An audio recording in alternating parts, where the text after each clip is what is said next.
Hey everyone, and welcome back to the news. We have a very interesting one today. A game pulled from Steam in favor for the Epic Store, locked down by a one-year exclusivity contract.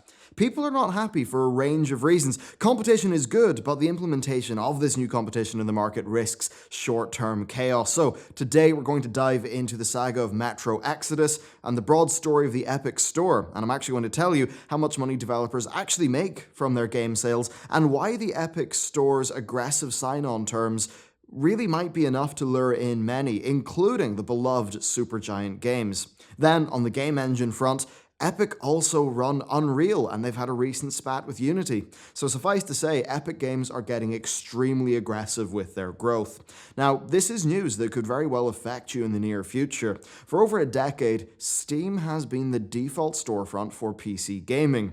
For the most part, it's offered decent features, fast downloads, and a level of convenience that most people do really prefer over just having a folder, full of manually installed games. Yet, when we go all the way back to 2004, well, Steam was not met with love. It was seen as an annoying tack-on for people who wanted to play Half-Life 2 with its big, ugly green UI that many of us will remember. Well, of course, many years passed, and while many publishers now have their own exclusive storefronts like Uplay and Origin and Battle.net, well, no one has been able to get that wide market dominance. Of course, those stores all existed so that those companies could have better customer intelligence and so that they could negate the 30% cut that Steam takes. And that's the thing, 30% is a lot of money. Therefore, it's no surprise that we have two new contenders, Discord and Epic Games. Yup, Fortnite and a chat app are trying to take over PC gaming. Well, today we're focusing on the actions of Epic. Being a large company with the extremely successful Fortnite, they undoubtedly have a very solid network architecture, and that likely has allowed them to scale up to being a full-fledged Steam competitor. However, unlike Steam, they have a key business innovation. They have an 88-12 revenue split. Now remember that this is a world where 30% is the norm. If you purchase a game for £30, £9 goes to Valve. It's a little bit high, but for developers, it's actually a lot more important. Now, at work, we are likely self-publishing our first project, but in the process of things, we have been shopping around publishers, and it has been very enlightening. So let's say you have a game with a modest budget of 250 grand. That's like 5 people over 2 years, plus extra money for expenses, conventions, and stuff like that. So you get your 250K from the publisher. Well, what will happen is you might have a 40-60 revenue split, with the 60 going to the publisher until they have made their money back, at which point it'll flip over to being 60-40 in the favor of the developers. So for the first 250K of sales at $19.99, you would lose 30% to Steam. That would bring it down to, the pot being £13.90. Then you lose 60% to the publisher, bringing it down to £5.56. Or if you're past the publisher getting their own money back, then you're at £8.34. Yeah, just over £8 from the sale of a 20 quid game. Now, if that's 88.10, then that 5.56 goes up to £7 when you're at 40.60, and the 8.34 goes up to 10.55 when you're at the 60.40. So as you can see, the changes in the base revenue split with the storefront actually have a massive ripple effect to the developer and the publisher's bottom line. And that's really why the Epic Games Store is so alluring to many, but there is a really big problem, and that is the way in which they are doing it.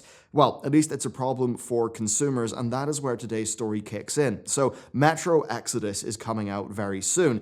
It had been available for pre-order on multiple stores, including Steam, until suddenly publisher Deep Silver announced that they had signed an exclusivity deal with Epic Games for the game to be on the Epic Store.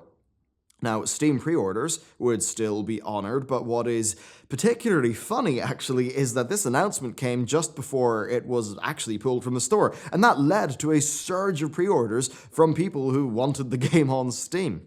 And really, this is something that's quite annoying for a few reasons for customers. First, doing it so close to release is really quite disruptive, and it does run the risk of customers even just feeling a little bit cheated. Second, it's been done through an exclusivity deal. Now, for the developer and the publisher, you can see how it makes sense. Sure, you sell it in the Epic Games Store, but if it's on Steam, then how many sales are you really going to get at the 88-12 split? Not many. So when Epic say that they want an exclusivity deal, well, they have a lot of leverage. it funnels all purchasers into the store where the publisher is getting the good revenue split. So on the face of it, yeah, it is a sensible business decision. It actually does put more money in the hands of the people who are making the games. However, it's a bit of a bet. The bet is that customers will transfer over. Now, if they lose 10% of their audience to this, it actually still does have them coming out ahead, but too much more, and yeah, they could run the risk of problems. So will customers stick with Steam? It's tricky. If the past is anything to go by, people are great at being outraged at things and then purchasing them anyway. So Origin had massive backlash. Uplay did as well. But both of them are doing pretty decently, no doubt, ending up being very sensible business decisions for their publishers. I mean, Mass Effect 3 is an interesting example. Origin was such a pain in the ass back then. It really was awful. But that game would have needed to sell like 30% more copies on Steam for Steam to have made sense for EA. So at the end of the day, you can see the logic behind these business decisions, and I can't really blame them for that. Valve, as an example, are a middleman who don't provide much of a service. I don't think enough to warrant the 30% cut. At least on Switch, Xbox, PS4, and iOS, you are dealing with companies that have built a large install base of their own hardware, so that split is buying you into, a market that those companies really did help to create. But for PC, it does make a lot less sense. Still, growing through exclusives, that is going to cause short-term pain for consumers. They're really annoying, and it's not helped by the Epic Store kind of sucking and not being as feature-rich as Steam. And really, that's the thing. Steam has a strong social network built in, people have all their friends there, and that really is the key. They want you to get roped into their ecosystem through a strong network effect, such that leaving the ecosystem causes pain, a bit like trying to, leave Facebook or leave Google. So that's really the thing with Valve. They've created a near monopoly, really that their customers are trying to defend. So it's tricky. On the whole, I think the Epic Store existing is good for the industry, and I think especially for devs and publishers. But will that good trickle down to consumers? Well, hopefully. So a lower revenue split will make games break even with less sales, and it will make successful games even more profitable. Now, for indies, that is extremely important.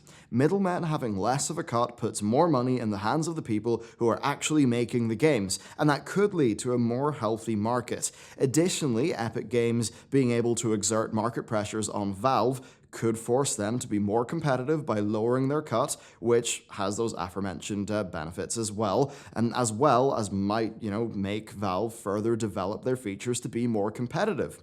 We might have already seen some of this with Valve reducing their 70-30 to a 75-25 for games that have over 10 million in sales, which is good, but it's a move that understandably ticked off a lot of indies for whom that percentage does actually matter a lot. No doubt it's a move to court the AA and AAA games, but that clearly did not work in the case of Metro Exodus. So I would say this, competition absolutely is good. If it comes at the expense of a bit of short-term chaos, then that might be okay, because the worst thing we can have is lazy incumbents who don't feel the need to innovate and slowly strangle the market's growth potential by something like a 30%, where really less would do. Now, of course, the exclusives are very annoying indeed. What would be a better way of doing this and still growing the Epic Games Store? Well, maybe offering a 5% discount versus other stores. That way, the publisher and the dev are still ahead in terms of the money that they make, and the customers would have the saving passed down, which would make the Epic Store a good value proposition for them. However, it's dangerous to do that early because it decreases the perceived value of a game, and it also reduces the possibility to do large sales later on, because a large percentage sale does kind of rely on a decently high base price. And I know, here, I do sound like I'm being the nasty money man, but I'd rather explain the decision making than just sit here on a camera and thrash about the place, make a tit out of myself, and not really have precision.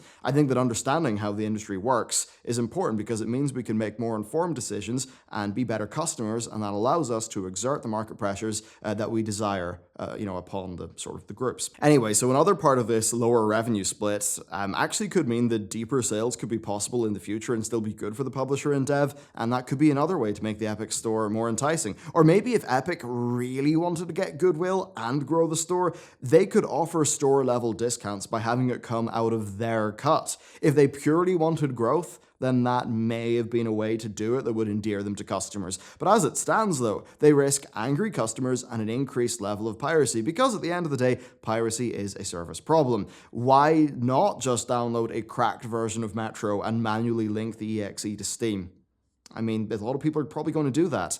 So really, that's what Deep Silver and Epic are facing against. And then finally, there's another bit of Epic news with Improbable Gate. So Improbable are a company who make a back-end platform called Spatial OS, and that's really handy for making multiplayer games. Now, the way in which they were doing things and hosting their stuff was breaching Unity's terms of service. The more that I've looked into it, basically, it seems like Unity pretty much are right or have a point, but they managed to wholly bungle up their initial PR, and that really did make them look bad. Now, the issue has since been resolved with Unity updating their terms of service, and really it's set up in a good way for the future. But the thing is that Improbable released a blog post that said that Unity's decision would ban Spatial OS games and really hit the devs who are using it currently, and then Epic Games set up a 20 million dev support fund. But the thing is, that was actually never true, and Unity were never going to do anything that would impact existing devs who were using Improbable, or Spatial OS. Yet, Epic, knowing that, went in with their 20 million support fund for the PR. And it's kind of interesting. On many fronts, we basically just see Epic trying to set themselves up for future market domination, both through the store that we buy games from and the engines that are used to make the games. I mean, imagine if Valve's Source engine had have been dominant during the 2000s and the 2010s. Having one company with large control over both the engine and the storefront, that is actually getting a bit unsettling for me. I mean, what would happen in the future? Would Unreal 4 devs find themselves pressured to go with the Epic Store? Maybe not now, but in 10 years, who knows? It's absolutely something worth keeping tabs on. For now, though, it's annoying for customers, no doubt. The worst case scenario is that the Epic Store is a massive victory and we just have another near monopoly. The best case is that they get locked in a decade-long battle with Valve that drives innovation in both product and business model, with customers getting more robust stores and developers getting a higher share of the profits. Which way will it go? Well, we're just going to have to wait and see. But there you go. That is my thoughts on the really Epic Games versus the world situation, and what I think is up there. I know that, it does seem like, defending companies, but at the end of the day, it seems weird to me that, so many people welcome Steam having a monopoly, but the thing is that monopolies are really, really bad for markets, and the more competition that there is, even if it kind of sucks in the short term, yeah, it could end up with a more healthy industry in the long term. And I think as people who want to be enjoying games for maybe the next 30 years or whatever, we do need to prioritize the long-term health of the industry over the short term. Hopefully that, Epic learn a bit of a lesson in the PR and they decide to make their store enticing through offering better value to customers and not through locking people down through exclusivity contracts, because it just does not endear them to the customers that they seek. So thank you very much for watching this video. Let me know what you think down below, and I'll see you next time.